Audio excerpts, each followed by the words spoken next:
আজি আকৌ এখন আনিলোঁ মোৰ পিছফালে আছে গ্ৰেণ্ড আই10 হয় এখন চৰি i10 হয় স্পৰ্টছ হয় এইখন চাইডক স্পৰ্টছ গাড়ী মজা হৈ আছে 2012 লাষ্টত 13 বুলি ক'ব পাৰি দিয়ক 5 টনৰ গাড়ী হয় চকীবিলাক গোটেই ছিল music AC power window four power window আছে মিৰৰ এডজাষ্টেবল গোটেইখিনি পাই যাব ইয়াতে 83,000 কিলোমিটাৰ চলিছে 83,000 কিলোমিটাৰ চলিছে বুজিছেনে 83,000 কিলোমিটাৰ চলিছে গোটেই একদম ৰানিং অৱস্থাত আছে মই এবাৰ বনেটটো খুলি কিনে দেখাই দি আছোঁ ৰ'ব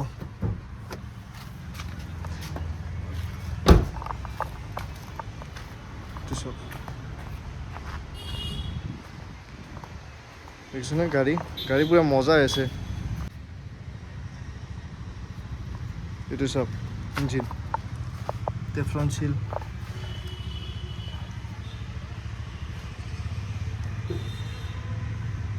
এইবিলাক গোটেই চিল খালি অলপমান গাড়ীখন লেতেৰা হৈছে ৱাছ কৰিলে বাৰু ঠিক হৈ যাব এইবিলাক লেতেৰা হৈছে দেখিছেনে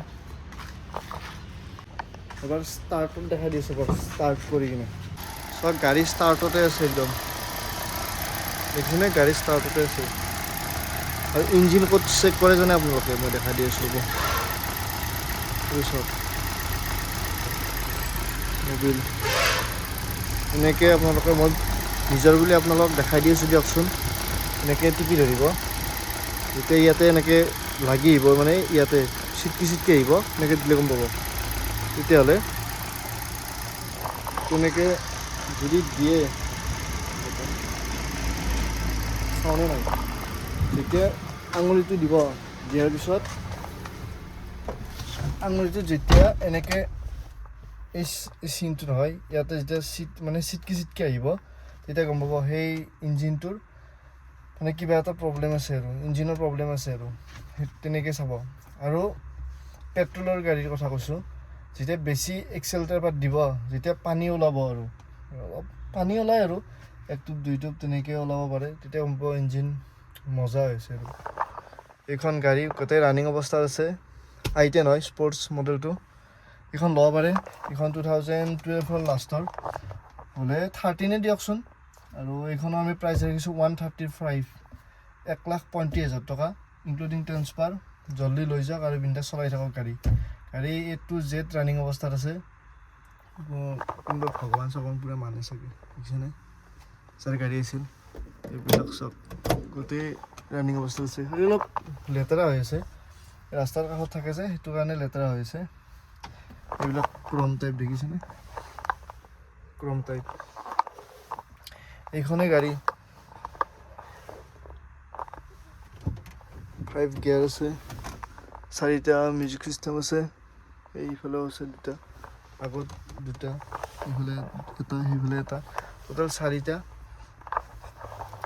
গাড়ীখন A to Z ৰানিং অৱস্থাত আছে গাড়ীখনৰ কিলোমিটাৰ চলিছে 83,000 কিলোমিটাৰ চলিছে আৰু গাড়ীখনৰতো প্ৰাইচটো ক'লোৱে 1,35,000 টকা নাম্বাৰটো দিয়া আছে কণ্টেক্ট কৰিব জল্দি লৈ যাওক আৰু গাড়ী এখন ভাল গাড়ী এখন দিব পাৰিলে আমাৰে ভাল মই এটা 360 এটা ভিডিঅ' দেখাই দি আছোঁ ৰ'ব চাই থাকিব আপোনালোকে এইটো চাওক 360 এইটো ভিডিঅ' দেখাই দিছোঁ গাড়ী এইটো বেক ৱাইপাৰো আছে ৰানিং অৱস্থাতে আছে বেক ৱাইপাৰ দেখিছেনে গাড়ীৰ কিছুমান কথা কওঁ কিছুমানে ৱাইপাৰ যে দেই বৰষুণ চৰষুণ নিদিলে কিছুমানে ৱাইপাৰটো চলাই দিয়ে তেতিয়া বেয়া গাড়ীত গ্লাছত দাগ পৰে স্কেটচ পৰি যায় সেইটো কাৰণে এইবিলাক কৰিব নালাগে কিছুমানে এনে ৱাইপাৰ এটা চলাই দিয়ে শুকান মানে যেতিয়া বালা চালা পৰি থাকে সেইটো কাৰণে আৰু তেনেকৈ আপোনালোকৰ বডিটোতো তেনেকৈ বালা পৰি থাকিলে এনেকৈ ডাইৰেক্ট মুচি দিব নালাগে স্কেটচ পৰি যায় সেইটো কাৰণে কৈছোঁ সেইখিনি সৰু সুৰা যিখিনি জানো সেইখিনি কৈ থাকোঁ আৰু আপোনালোকক এইখন গাড়ী আছে চাই থাকিব আপোনালোকে যদি নাম্বাৰটো দিয়া আছে কণ্টেক্ট কৰিব ভাল লাগিলে লৈ যাব গাড়ীখন কি ক'ম আৰু হয়নে নহয় লগ হৈ গ'ল হেণ্ডেলডাল অলপ এনেকৈ দিয়া ল'ব লাগে যদি মই এনেকৈ লকটো খুলিলে অলপমান এডাল এনেকৈ লগাই কিনে এক পাক মাৰি দিব লাগে, এতিয়া ফ্ৰী হৈ গ'ল। এতিয়া লক হৈ যাব চাব, চাইডত উলিয়াই আনিল নহয়, লক হৈ গ'ল। দেখিছে? মই এটা আপোনালোকক কথা কৈ আছোঁ হা, মানে বহুতে জানে নে নাজানে গম নাপাওঁ, বহুতে জানে আৰু বহুতে নাজানে। জানাখিনিৰ কাৰণে নহয়, নাজানাখিনিৰ কাৰণে কৈছোঁ। এই চিট বেল্টটো যে আছে এইটো ভাবিব ক'ৰবাত যদি হ'ব নালাগে কাৰো তেনেকুৱা, ক'ৰবাত যদি এনেকৈ ক'ত লাগি গ'ল খুন্দা, মই ভাবিব আমি দেখোন চিটত লাগি থাকিব লাগে, কিয় এনেকৈ আহিলোঁ। বস্তু দেখিছেনে এইটো কেনেকৈ লাগে জানে? মানে হঠাতে যেতিয়া আপুনি লাহে লাহে আহিলে নহয়, যেতিয়া আপুনি দেখিছে থাপকৈ লাগি যাব লাগিব, তেতিয়াহে লক হৈ যায়। দেখিছেনে? চাওক স্মুথ এনেকৈ জ্বলে ফাৰ্ষ্টকৈ, মানে এক্সটেণ্ড আৰু এনেকৈ লাগি যাব লাগিব। দেখিছে? এইটো চিট বেল্টৰ কথাটো ক'লোঁ আৰু যোনে বহুতে নাজানে তেওঁলোকক কৈছোঁ। চিট বেল্টডাল মানে কেতিয়া কেতিয়া কাম কৰে আৰু এনেই ভাবিব চিট বেল্টখন এনেকৈ দিলে একো নহয়, যিমান টানি থাকে সিমান ওলাই থাকে, ওলাই থাকে। যেতিয়া হঠাতে এনেকৈ জোৰে টান খাব তেতিয়া লক হৈ যাব। আৰু চিট বেল্ট বহুত জৰুৰী দিয়ক, চিট বেল্ট চেফটি, যেনেকৈ হেলমেট চেফটি। আজিকালি বাই এইটোৱে ভিডিঅ' আছিল, নাম্বাৰটো দিয়া আছে, কল কৰিব। এনেখিনি ক'লোঁ আৰু বেছিকখিনি যিখিনি জানো মই আপোনালোকৰ লগত শ্বেয়াৰ কৰিলোঁ। যোনে নাজানে তেওঁলোকক ক'লোঁ বাৰু, যোনে জানেতো জানে। আৰু ঠিক আছে, আপোনাৰ নাম্বাৰটো দিয়া আছে, কণ্টেক্ট কৰিব। গাড়ীখন বহুত মজা হৈছে গাড়ীখন, আৰু আহিব চলাই চাব, গম পাব। যদি ভাল বেয়া লাগিলে বাৰু ল'ব নালাগে। আৰু আজিলৈকে যোনে লৈছে তেওঁ ক'ব নোৱাৰে যে এখন কি গাড়ী দিলে, এখন কি গাড়ী বেয়া গাড়ী, কোনো ক'ব নোৱাৰে। আপুনি চাব, মেকানিক আনিব, চাব, যদি ভাল লাগে লৈ যাব। সেইকাৰণে আমি জোৰ কৰা নাই যে ল'ব লাগিব। মেকানিক আনিব, যদি ভিডিঅ'ত যিটো দেখিছোঁ সেইটো যদি বিশ্বাস নকৰে মেকানিক আনিব।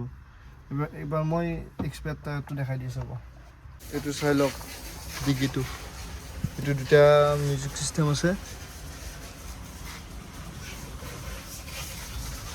আৰু এই যে ইয়াতে এক্সপাৰ্ট টায়াৰটো আছে এইটো মোটামুটি টানেই ওপৰতে হেল্প হ'ব দিয়ক, ইমানো সাজ বুলি নকওঁ। এইবিলাক চব চিল, এইবিলাক।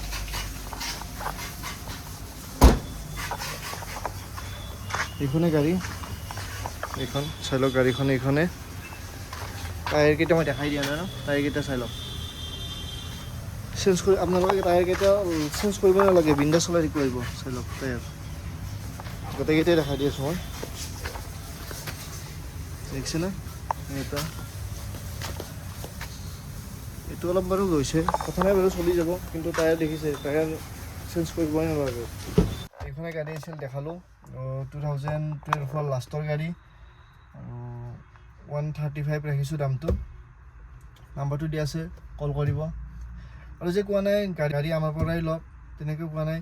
মই খালি বেলেগৰ পৰা ল'লেও আপোনালোকে এইটো বস্তু ধ্যান ৰাখিব যে গাড়ীখন আনোতে চেক কৰিব যে যোনটো অইল ইঞ্জিনৰ সেইটো আছে, খুলি কিনে এনেকৈ আঙুলিটো দি কিনে চাব, ষ্টাৰ্ট দি কিনে চাব। যেতিয়া আপোনালোকে ব্ৰেক মাৰে অইলটো, তেতিয়া গম পাব সেইখন গাড়ী গণ্ডগোল আছে কিবা। আৰু এক্সেলেটাৰ দি চাব, যদি পানীটো অলপ অলপ ওলায় তেতিয়া গম পাব অ'কে আছে। যদি নোলায় বাৰু সেইটোৰ লগত বেছি মেটাৰ নাই, কিন্তু ইঞ্জিন যদি ব্ৰেক মাৰে আপুনি গম পাব গাড়ীখনৰ কিবা ইছ্যু আছে। আৰু গাড়ীখনৰ মেইন ইঞ্জিনটোৱে নহয়, বডিটো কি আৰু বডিটো আপোনালোকৰ কিবা অলপ হ'লে ঠিক কৰি ল'ব পাৰিব। ইঞ্জিনটো ইমান সহজ নহয় ন ঠিক কৰা। আৰু এবাৰ যদি ইঞ্জিনটো ঠিক কৰিব লগা, সেইটো ইঞ্জিন আগৰ দৰে তেনেকৈ হৈ নাথাকে, কিন্তু বডিটো আগৰ দৰে হৈ যাব, ইঞ্জিনটো আগৰ দৰে নাপাব। সেইটো কাৰণে কৈছোঁ মেইন ইঞ্জিনটো। ইয়াৰ পৰা আমাৰ পৰা গাড়ী নলয়, বেলেগৰ পৰা যদি গাড়ী লয় এইখিনি বস্তু ধ্যান দিব আপোনালোকক ভালৰ কাৰণে কৈছোঁ, সেইখিনিয়ে কথা।